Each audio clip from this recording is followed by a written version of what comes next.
Have you ever thought about those places where, you know, ancient myths feel incredibly alive? Not just stories and books, but actually relived. Yeah, places where tradition seems to operate outside our normal ideas of, well, permanence. Exactly. Today we're doing a deep dive into one such place. It's the Kottiyoor Mahadeva Temple, tucked away in the Western Ghats, in Kerala's Kannur district.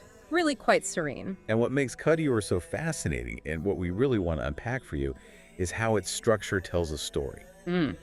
I mean, it's not just another temple complex. It's a major Hindu pilgrimage site, yes, but with this really unique dual setup. Okay. So we'll dig into the mythology behind it, the really powerful stories, and the specific rituals that make it so spiritually important. So the mission here is to get beyond just what it is. Right. We want you to understand why it functions the way it does, why it feels so different. And different really is the word, because like you said, it's not one single place. It's split into two. You've got Ikar Kottiyoor on the west bank of the Bhavali River. That one's permanent, right? Open all year. Yes, that's the permanent temple complex with regular worship, pujas, usual functions. But then across the river on the eastern bank, there's Ikar Kottiyoor. And this is the part that just blows my mind a bit. Ah, yes. It's temporary. It only exists during one specific festival each year. That's exactly it. It springs into existence for the festival, and then, well, it disappears again. That contrast alone tells you something's unusual. This cycle, this appearing and disappearing. What's the deeper meaning behind that? Such a unique, almost fleeting setup. That's a really great question. And it leads us straight into the temple's profound mythological roots. Okay. This duality, it isn't just some random feature. It's tied directly to Hindu mythology, specifically the legend of the Daksha Yaga. Ah, the Daksha Yaga. I've heard of that. It involves Daksha Prajapati, right? Yeah, correct. A very powerful figure. The story goes he held this huge yagna, a massive ritual sacrifice. But, and this is key, he deliberately snubbed his own daughter, Sati, and her husband, Lord Shiva.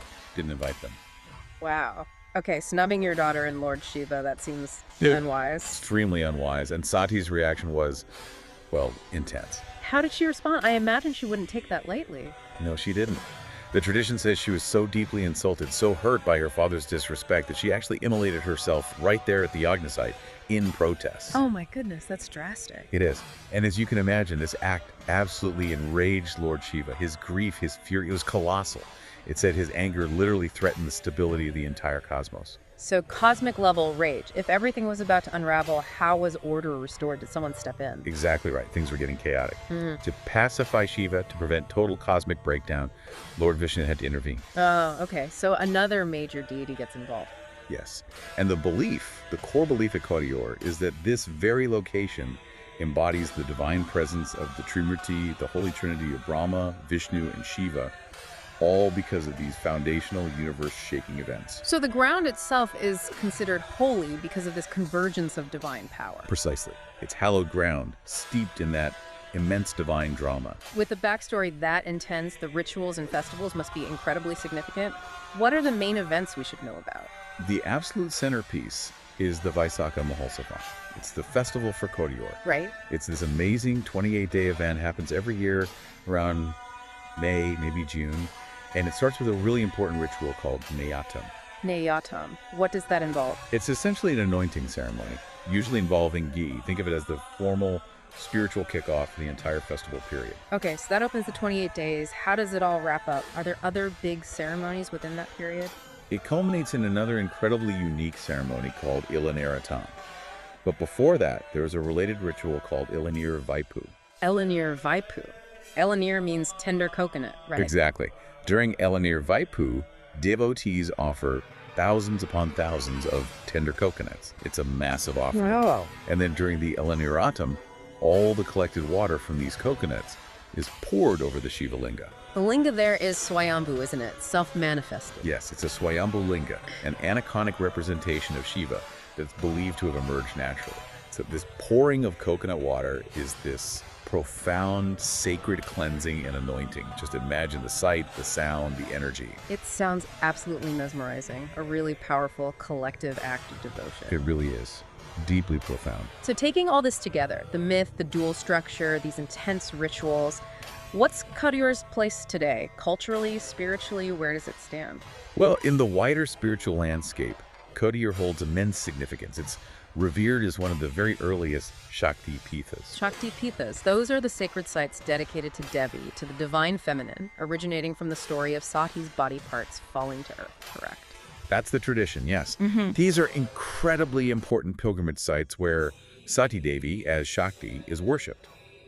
At Kottiyoor, she's specifically venerated at a raised platform near the main linga called the Amarakalu Thara. Amarakalu Thara, okay, so that connects directly back to Sati and the Daksha Yaga myth. Precisely. It signifies its incredible historical depth and spiritual lineage. And that point about Akaraka Kottiyoor having no permanent buildings, that must tie into this reverence for tradition too, right?